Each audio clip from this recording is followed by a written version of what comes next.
ശബരിമല സ്വർണ്ണക്കൊള്ള കേസുമായി ബന്ധപ്പെട്ട് രമേശ് ചെന്നിത്തല ഇന്ന് SITക്ക് മൊഴി നൽകും. കേസിൽ സുപ്രധാന വിവരങ്ങൾ കൈമാറാനുണ്ടെന്ന് കാട്ടി ചെന്നിത്തല പ്രത്യേക അന്വേഷണ സംഘത്തിന് കത്ത് നൽകിയിരുന്നു. ശബരിമലയിലെ സ്വർണ്ണ ഉരുപ്പടികൾ കടത്തിയതിന് പിന്നിൽ കള്ളക്കടത്ത് സംഘമാണെന്നും 500 കോടി രൂപയുടെ ഇടപാട് നടന്നെന്നുമാണ് ചെന്നിത്തല വെളിപ്പെടുത്തിയത്.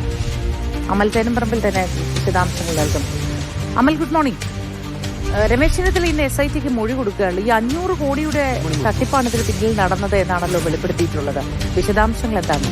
എപ്പോഴാണ് മൊഴി നൽകുക? ഇന്ന്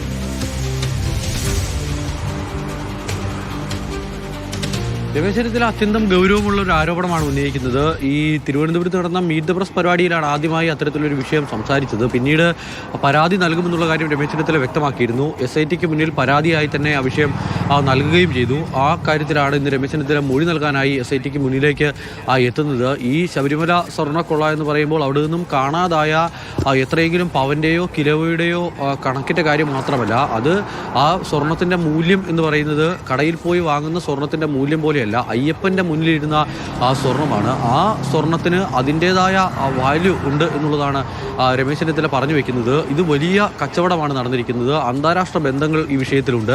500 കോടിയിലധികം രൂപയ്ക്കാണ് ഈ പറയുന്ന സ്വർണം വിൽക്കപ്പെട്ടിരിക്കുന്നത് എന്നുള്ളതാണ് രമേശ് ചെന്നിത്തല പറയുന്നത്. വളരെ പ്രധാനപ്പെട്ട ഒരു ബിസിനസ്സുകാരനൊക്കെ ഇതിൽ ഇടപെട്ടിട്ടുണ്ട്. അങ്ങനെ ഇത് രാജ്യത്തിന് പുറത്തേക്ക് പോയി എന്നുള്ളതടക്കമുള്ള ആരോപണങ്ങൾ രമേശ് ചെന്നിത്തലയുടെ ഭാഗത്തു നിന്നും ഉണ്ടാകുകയും ചെയ്യുന്നു. ഇത്തരത്തിൽ മൂല്യമുള്ള വസ്തുക്കൾ, അത് ഈ പറയുന്ന സ്വർണം എന്ന മൂല്യത്തിന് അപ്പുറത്തേക്കുള്ള മൂല്യം ഉള്ള വസ്തുവാണ്. അപ്പോൾ സ്വാഭാവികമായും അത്തരത്തിലുള്ള വസ്തുക്കൾ വാങ്ങുകയും വിൽക്കുകയും ചെയ്യുന്ന ഒരു അധോലോക മാഫിയ നിലനിൽക്കുന്നുണ്ട്. ആ മാഫിയയുടെ കൈവശത്തേക്ക് ഈ അയ്യപ്പന്റെ സ്വർണം എത്തിച്ചേർന്നിട്ടുണ്ടോ എന്നുള്ളതാണ് രമേശ് ചെന്നിത്തല പങ്കുവയ്ക്കുന്ന ആശങ്ക. എന്തായാലും ഇത് സംബന്ധിച്ച് നിരവധി കാര്യങ്ങൾ തനിക്ക് പറയാനുണ്ട് എന്നുള്ളതാണ് ചെന്നിത്തല വ്യക്തമാക്കുന്നത്. ഇന്ന് ഈ തിരുവനന്തപുരത്തുള്ള ക്രൈംബ്രാഞ്ചിൻ്റെ ഓഫീസുണ്ട്, ഈഞ്ചക്കലിലെ ഓഫീസ്, അവിടെ ഹാജരായി തനിക്കറിയാവുന്ന കാര്യങ്ങളെല്ലാം പങ്കുവയ്ക്കും. അതോടൊപ്പം തന്നെ ഈ വിഷയത്തിൽ, താൻ ഉന്നയിച്ച വിഷയത്തിൽ വിശദമായി തന്നെയുള്ള ഒരു അന്വേഷണവും വേണം എന്നുള്ളതാണ് രമേശ് ചെന്നിത്തല ആവശ്യപ്പെടുന്നത്. മോദി, ശരി.